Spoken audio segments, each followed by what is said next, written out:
My father used to manufacture handbags, and I used to stand the markets from being 12.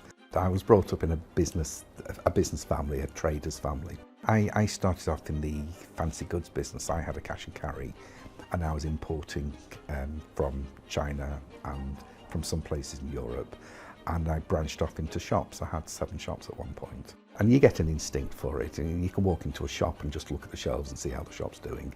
I've been through it myself. I've sat there in my shops waiting for customers to walk through the door, and they'd always walk through the door. Even though I had these businesses, I was a one-man band, so I was doing everything. And I know how much it takes from you. I know that you get a phone call, John's not turned up for this shop, so you've got to run down there, or someone's forgot to get this order, so you've got to nip to the cash and carry and load it all in the back of your van. And the things that give are the things that are most important, but things that aren't urgent today. So I learned very early on that you've got things that are important and things that are urgent, but it's not always the same thing. And I was always in the urgent mode, always ducking and diving and trying to get through another day.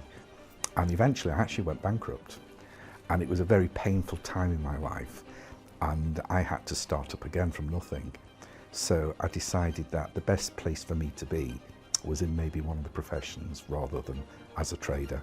So I went back to study, and I went back to study accountancy, and I went canvassing around the area with leaflets and knocking on doors, and bit by bit I built up a client base, and a lot of it was built because I understood the market.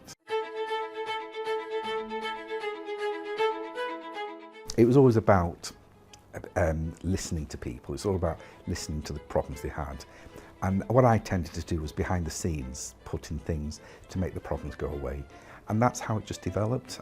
I liked sitting with businesses and saying, right, why don't we do it this way? Let's work this out. And a lot of people, a lot of consultants, they advise from a textbook because you're trained in how to advise and like an MBA will take you through a process of development. So there's a lot of validity in that, but I'm not really like that. I'm more, well, we need to do that, we need to do that, how are we going to do it? It's okay, if you don't want to do it, I'll do it for you. I just try and do it in a cost-effective way and cut out all the bullshit and go straight to why the problem is. There is an art form in business, and the creativity of it. I'm not very good with my hands. I'm not very good at building things. I'm not an artist. Crafting a business is the art form I enjoy. I think in any business, you've got to be a problem solver.